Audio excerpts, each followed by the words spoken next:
कृपा हो जाए उसके जीवन में फिर कोई परेशानी नहीं आती। माता लक्ष्मी स्वास्थ्य, संतान, धन, वैभव तथा सौभाग्य प्रदान करने वाली देवी है। वो जब किसी मनुष्य पर अपनी कृपा दृष्टि डाल देती हैं, उस मनुष्य का जीवन सफल हो जाता है। ऐसी ही एक पौराणिक कथा के अनुसार माता लक्ष्मी ने नौकरानी बनकर एक माली के घर में बरकत की और उसके परिवार को खुशियों से भर दिया। एक बार की बात है, भगवान विष्णु का मन शेषनाग पर बैठे बैठे बहुत उदास हो रहा था। उन्हें धरती पर घूमने की इच्छा हुई और वो अपनी यात्रा की तैयारी में लग गए। स्वामी को तैयार होता देखकर लक्ष्मी माता ने भगवान विष्णु से पूछा, अरे स्वामी, आज सुबह सुबह तैयार होकर कहाँ जाने की तैयारी में हो? देवी लक्ष्मी, पता नहीं मन कुछ उदास है, इसलिए मैं धरती लोक पर भ्रमण करने जा रहा हूँ। हे देव, आप धरती पर भ्रमण के लिए जाएंगे तो आपके बिना मेरा मन भी नहीं लगेगा। क्या मैं भी आपके साथ धरती लोक पर भ्रमण के लिए चल सकती हूँ? ठीक है देवी लक्ष्मी, पर उसके लिए तुम्हें मेरी एक शर्त माननी होगी। तुम धरती पर पहुंचकर उत्तर दिशा की ओर नहीं देखोगी। ठीक है स्वामी, मैं धरती पर पहुंचकर उत्तर दिशा में नहीं देखूंगी। मुझे आपकी शर्त मंजूर है। भगवान विष्णु की इस शर्त से माता लक्ष्मी सहमत हो गई और प्रातःकाल होते ही माता लक्ष्मी और भगवान विष्णु धरती पर पहुंचे। उसी समय सूर्य उदय हुआ था। रात बरसात होकर हटी थी। चारों ओर हरियाली ही हरियाली थी। धरती की सुंदरता को देखकर माता लक्ष्मी अत्यंत प्रसन्नचित हुई और भगवान विष्णु को दिया वचन भूल गई। माता लक्ष्मी धरती को देखती देखती कब उत्तर दिशा की ओर देखने लगी, उन्हें पता ही नहीं चला। धरती का वातावरण देखने में कितना मनमोहक है और वो फूलों से भरा खेत। ये तो कितने सुंदर फूलों से सजा हुआ है। मैं ये फूल यदि तोड़ लूं? उत्तर दिशा में माता लक्ष्मी को एक बहुत ही सुंदर फूलों का खेत नजर आया और उसी तरफ से खुशबू के साथ बहुत ही सुंदर सुंदर फूल खिले थे। ये एक फूलों भरा हुआ खेत था। माता लक्ष्मी बिना सोचे समझे उस खेत में चली गई और एक सुंदर सा फूल तोड़ कर ले आई। जब माता लक्ष्मी भगवान विष्णु के पास वापस आई तो भगवान विष्णु की आंखों में आंसू थे। ये देखिए स्वामी, कितना सुंदर फूल है।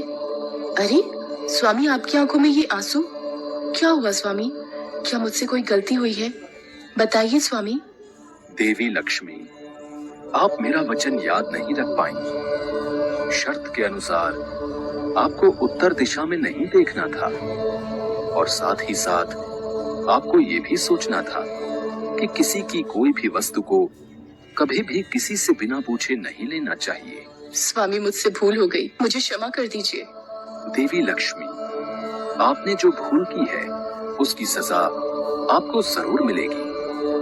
जिस माली के खेत से आपने बिना पूछे फल तोड़े हैं, ये भी एक प्रकार की चोरी है।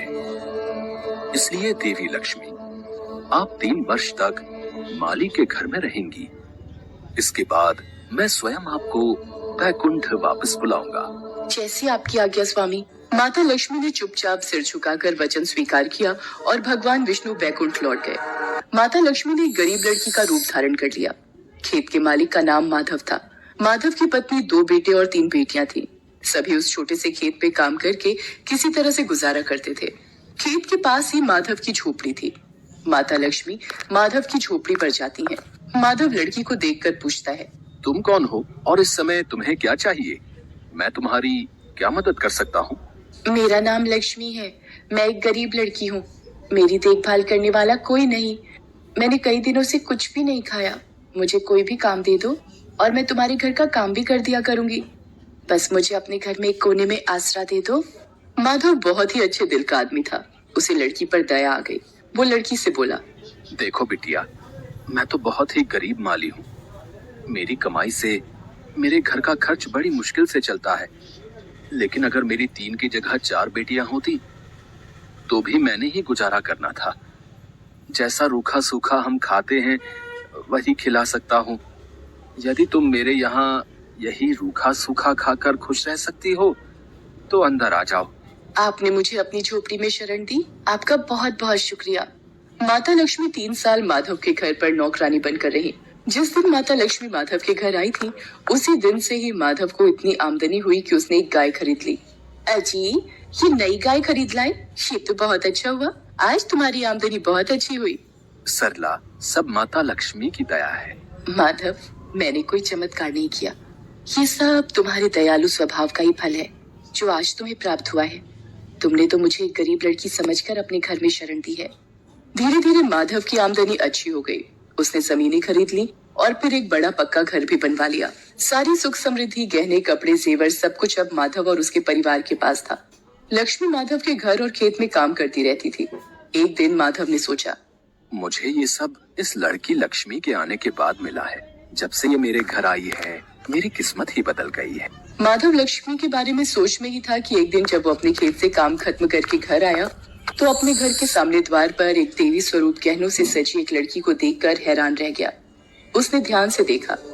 अरे, ये तो मेरी मुंह बोली बेटी यानी लक्ष्मी है क्या? ये तो साक्षात माता लक्ष्मी है।